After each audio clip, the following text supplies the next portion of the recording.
G'day and welcome to the Elite Rugby Banter National Rugby Championship Grand Final between Melbourne Rising and Queensland Country.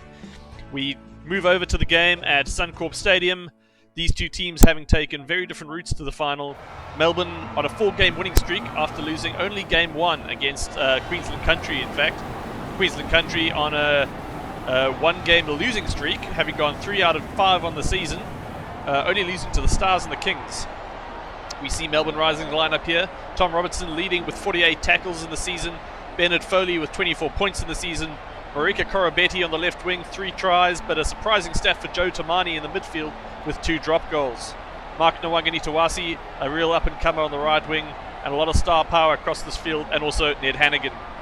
Queensland Country on the other side, James Slipper leading from the front in terms of tackles, 51 on the season, the most out of any player, and a real beast at number 10, Kurtley Beale, 2.1 meters tall, 140 kilograms, 3 tries, 32 points, 500 meters run, 1,000 meters kicked.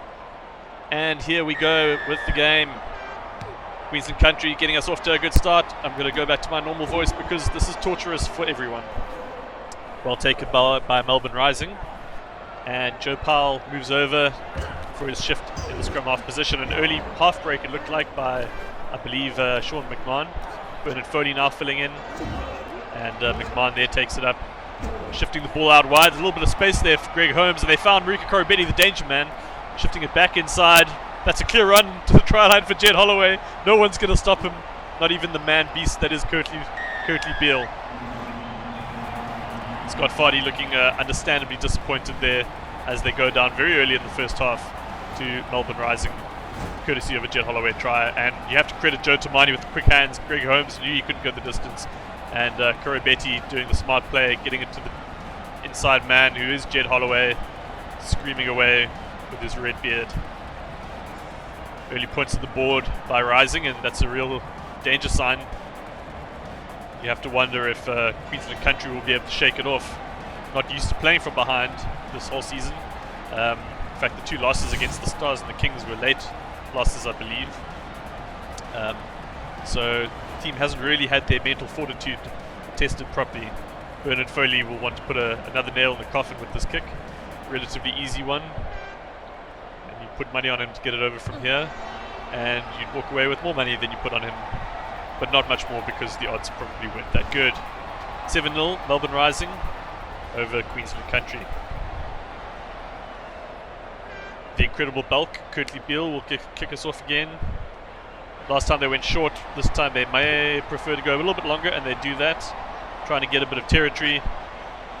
And Rising looking to play it out of their own half with some interplay between Nwangani-Tawasi and Gill, but still pinned inside their 22. Jed Holloway now takes it outside of the 22, so they were. Oh, it's a turnover there. Here comes Queensland Country, a nice, good offload there to number 11, Curtis Verona. They've secured the ball. And it will be Jack Dempsey, passes it off to Tavita Kuridrani, made 7 line breaks this season. Grubber through on the line, bold tactic that does not work for any teams that have tried it this year, which has been every team. But some good sustained pressure there from Queensland Country and a good turnover. I didn't see who affected it, but they have certainly come back with a 1-2 punch against Melbourne. But Bernard Foley now has an opportunity to relieve a bit of the pressure with the 22 dropout. Just a reminder, this game is being played on 10 minutes, not 20. So not much time for teams to make things happen. Queensland Country with possession again. Left to Fardy. Fardy takes it in himself. Securing possession there. Jordan Uelisi playing scrum half. James Slipper with the carry. They're going to need to get there quickly, and they do so. Dempsey going wide to Kuridrani. A little bit of space there for Sam Carter. Gets it wide to Kellaway. Kellaway with a good couple of tries this season, but nothing there this time. Slipper to Fardy. Fardy with a dummy, then gets it wide. This time Curtis Rona. No, sorry, apologies. Looked like Jordan Uelisi. And it's a turnover, immediately kicked out. Good kick there by that man. Here's that Banks. Jordan Uelisi with the first line-out throw of the game. Been a pretty solid set piece, but not today. Melbourne Rising taking it. Bernard Foley spreads it wide to Lealifano. He finds Korobetti. They got men on the outside with Liam Gill, but he's cut short. Release. Joe Powell now spreading, deciding to go to the air, but it looks like Jack Maddox is back to get it. A little bit of support for him, but the forwards are going to need to get there quickly if they want to secure this ball, which they do. The forwards deciding to rumble it up for Queensland Country. They have secured possession, but their backline looking a bit out of sorts. They're spreading all the way to the right, but they're choosing to go left. And it's mostly forwards at this stage. That you might think that's a forward. That's actually Curtly Beale, aka the mountain that rides. That is Tara Faulkner trying to dart up from the side of the ruck. A bold tactic for a man who weighs over 110 kgs. They go left. The defender disappears for a moment, but gets his man. Here we go. Duncan Paiao with a great break, but there's no support. Melbourne Rising look like they may almost have turned this over, but Queensland Country get there just in time. Caleb Timu now spreading. Jordan Ulisi finds his man. They're going back inside to Scott Fardy. James Slipper it is now. Good hands to get it wide. They did have two men on the outside there, including Curtly Beale, but chose not to use them. Now they go to the blind side. That looks like a crunching tackle on that man, and Melbourne Rising are able to use the pressure to force the turnover. Release. And they've secured possession on the ground. Looking to go blind side, and they will kick through Christian Elifano. This is now Curtis Rhoda getting his hands on the ball. What can he do? Tries the goose step, almost does an interception, and gives it to Jack Dempsey. Well, Melbourne are going to turn this if the Queensland forwards don't get in there. Scott Fardy just standing there watching. But that's left them free for a pretty nifty drop goal attempt that looks like it's gone over. Despite being at an acute angle and off the left foot, I think. But, well, for all that sustained pressure from Queensland, they were not able... That is, by the way, Joe Tamani's third drop kick. I don't know what the settings are for him in this game, but apparently he's a regular Johnny Wilkinson. Curtly Beale, well, he's going to need to step up a little bit more than he's done in this game if he wants to take control of it for his team. But again, the short kickoff perhaps not doing them any favours, and Rising once again on the attack. Nice little run there from Joe Tamani, the drop goal scorer just a few moments ago. Plenty of numbers on the blind side, and it gets to Nwangani Tuasi. He's got a little bit of space in front of him, puts on the moves, but can't get past Jack Maddox. And the ball looked a bit iffy there, but Joe Powell is there, and Joe Powell is out. Don't know what he was thinking. Might need to worry a bit more about his basic skills there rather than dyeing his hair, judging by the state of his roots. Jordan Ulisi, well, he's 0 from 1 so far in lineouts, and make that 0 from 2. Straight to the opposition jumper, Jed Holloway, earlier try scorer. You can hear the halftime buzzer sounding in the background, but ball is still alive, and both teams want to make something out of it. Or will they? Melbourne Rising looked like they were considering just running that out for a moment, but instead they've turned the ball over. And now it's a chance for Queensland Country to kick it away, because what else would you want to do when you're 10-0 down at halftime? Give it to Corabetti, give it to Lialifano, give it to Painga Mosa there. A lot of interplay there between the Melbourne team, and it looks like they're considering just kicking it out, which is what Lialifano seems to have tried to do. Maddox let it slip. That definitely looked forward to me, and now it looks like Queensland are going to want to kick it back. So both teams daring the other to play a bit of rugby, but both, I think, a bit chicken.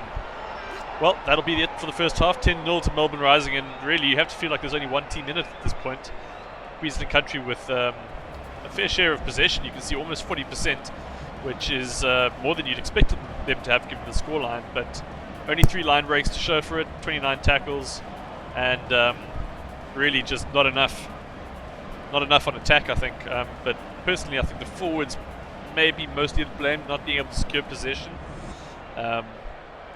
Though fair to say, Melbourne Rising have been the better team of the half, and unless something drastic changes, we might be seeing a runaway score here. So for the first time, we see Queensland Country receiving, and they do secure possession, which is a positive. But can they keep it? Melbourne almost flooding the breakdown, but the ball is there for Curtly Beale, who immediately gives it away with a touch finder. Not a bad kick, but it's grabbed up there by Tom Banks, who's then tackled it to touch. And it'll now be Jordan Ulisi's third throw to the line-out.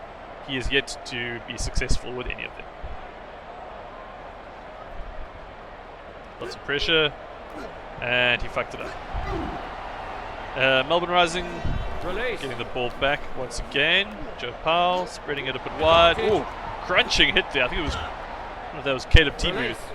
Yep, Caleb Timu with a massive hit getting the ball back, but it looks like this is going to be turned, which means we will have our first scrum of the game. And this will be a mouth-watering matchup between Slipper, Ulysses Faulkner, and Tom Robertson, Brandon Paenga-Mosa, and Greg Holmes. You have to feel like the Queensland team have the edge of the second row with Rory Arnold and Sam Carter against Hannigan and Holloway, but anything goes. And as you can see, the Melbourne Rising team making short work of that tight head and spreading the ball wide. Joe Tamani, I think that is. Here we go, left. Oh, bit of interplay there. Bernard Foley dropping the ball. Secured now by Queensland Country. And let's see if their backs can do something. Rory Arnold, well, he was more effective with that pass than he was in the scrum, that's for sure. And a lot of offloading. Definitely a forward pass there to Will Genia. Haven't had much to say about him this game so far. They've definitely got numbers on the outside, but they choose not to use them with a once-off forward runner. And Queensland are just not going anywhere, so Curtly Beale uses his not inconsiderable mass to hoof that ball into touch. Bit of debate there about whether that was the right thing to do. Curtis Rona is not sure. Curtly Beale doesn't even know what the options were. And here we go, Brandon Paenga-Mosa. Can he get a clean line-out ball in a game that has been very scrappy? Yes, he can. Apparently it's not that fucking difficult. So Melbourne Rising securing ball in their own line-out. Who'd have thought it? Here we go with a bit of interplay. Liam Gill there crashing it up. Release. Getting forwards to the breakdown. Pretty simple when you think about it. And it looked like Tristan Lianifano with the clearing kick to Jack Maddox. And he's taken the decision to get tackled into touch, which is a very interesting one, considering his team's had no ball. And, oh, apparently it's a Queensland throw-in for some reason. That doesn't make any sense, but not to matter, not to worry, I'm sure Melbourne Rising will get the ball. Oh, everyone's surprised. First line-out take for Sam Carter, and a bit of ball there for Queensland Country. Be surprised if they can make anything out of this, to be honest. They choose to go blindside. Andrew Kellaway tackled on the advantage line. Largest scrum half in the history of rugby. Curtly Beale unable to get anything going. Jordan Ulysses high on the power of having secured his own line-up ball, gets the ball away to Duncan Paiawa. He can't find his outside man before getting smashed in the tackle by Nwangani Tawasi, I think, and he gets the tackle for holding on because, of course, his forwards were nowhere to be seen. Bernard Foley likely to go for touch. No, he's going to go take the points. Even if he doesn't get the ball over, it's going to chew up at least 7 minutes in the game clock, so keeping sustained pressure on Queensland Country. He will get it over, and that'll take us to 13-0 at about 65 minutes, 15 minutes to play. And at this point, it's looking pretty much impossible for Queensland Country to come back into this game, but I think their supporters will probably be hoping that they can at least put on a good show and get some points on the board. And my God, that is an enormous human being. Ricky Beale whispers sweet nothings to the game ball, kicks it short, and Liam Gill secures possession. Queensland unable to regain the ball. The clock ticks forward towards 70 minutes. Lots of space on the outside here for Melbourne Rising. Inside to Ned Hannigan. Bit of interplay there. I can't see who it is, but it looks like Joe Tamani, and that's Jed Holloway, earlier try scorer, the only man to have scored a try in this game. Clean ball, Joe Powell. Can he get it away? Yes, he can. Bernard Foley crashes it up, breaks a couple of tackles. Of course he does. He's Bernard Foley. James Flipper somehow gets the ball, but it's been turned over once again. A little bit of space on the outside there for Sean McMahon if he wants it, but he has the luxury of time because his forwards actually clean their ball over. And here we go to the outside, Jed Holloway getting it away to Mark Nwangani Tawasi. Inside step, but Jack Maddox takes him. Rising secure possession, excellent work by them. And a lot of space there, but they've chosen to go through and not around. Liam Gill, he's done a lot of hard work this game, especially a kick-off receipt, and he's earned that try, I would have to say. But my God, Queensland Country were simply nowhere on defence for that. I don't know whose assignment that was, but no one was interested. Let's have a look at how it went down. It looks like Liani Fano who got the ball out, Jordan Holloway. And God, there were three men there, including Curtly Beale, Tara Faulkner, and I don't know, Liam Gill just shape-shifted right through them. I don't know what happened there, but fantastic try by Gill. And I think a lot of credit to, looks like it was Tom Robertson actually, not Jed Holloway, who threw the last pass So forwards getting involved for Melbourne Rising, no one getting involved for Queensland Country. Haven't seen the game clock for a while, but I'd be surprised if there was much left on it. Bernard Foley's going to want to ramp this up. Clean kick, and approaching 74 minutes. So there is time for Queensland Country to get some points on the board, but you have to wonder where they're going to come from, considering they apparently have an allergy to possession and territory. Curtly Beale checking the bottom of his boots. Yep, got to check those studs. I bet that's what the problem was this whole time. And he's going to go for a short kickoff, isn't he? Yep, goes for a short kickoff. They do not get the ball back. Liam Gill, try scorer, possibly MVP after that try. Tom Robertson distributing. Looked like Joe Powell who kicked the ball there, but Andrew Killaway is going to try and spark a counter attack here. He's got Jack Maddox on his inside. Goes all the way left to, I believe that's Jack Dempsey. And Queensland Country are able to tortuously secure possession. Duncan Payao gets it loose to James Slipper. Curtly Beale, well, he hasn't shown much for his possessions. Oh god, how do you get turned over there? That's fucking ridiculous. Queensland Country really is a appalling horror show of a team today, aren't they? Well, that's it, folks. Bernard Foley not going to give them a chance to get any scrap of dignity back in this game. And, well, you have to feel like it was the right result as Foley takes his personal tally to, 23 minus 10, 13.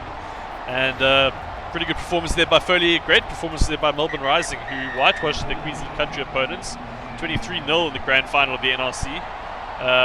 And really, ever since week one, you have to feel like it's been written in the stars. Marika Korobetti wasn't able to get on the scoreboard today. It was all about the forwards and Bernard Foley, but James Slipper asking around, seeing what everyone's doing afterwards, if there's any parties to go to. Queensland Country, well, I mean, they ought to be ashamed of themselves, really. They snuck into the final by the grace of the Stars, who fell short against the Eagles in the very last match, who would have put them out of the final and hopefully would have put up a better fight than this. But, well, that tells us the tale, really. 2 tries, 2 conversions, 2 penalty goals, drop goals. Apologies to Joe Tamani, got on the board as well. So, of course, Bernard Foley with only 10 points in the game. And really, 35% is a pretty shocking stat. But even with 35%, you'd think they'd have something on the board. But really, I think it was the errors. There was the line-out set piece and the scrum that cost them. Jordan Uelisi, well, can't spell useless without Uelisi, can you? And the rest of the front pack, the forward pack rather, every right to hang their heads in shames. Congratulations, you won. Phil, Melbourne Rising, runaway victory, greatly deserved, and a fantastic season for Melbourne. And thank you for watching the Elite Rugby Banter National Rugby Championship. It was torturous, I think, for all of us, and I think we can all be grateful that we have seen this through to the end. And I look forward to inviting you all back in the near future for the Elite Rugby Banter Mitre 10 Cup, which we can only hope will provide a more entertaining spectacle. Congratulations again, 2015 winners, Melbourne Rising. That's all we have for you today. Stay safe out there.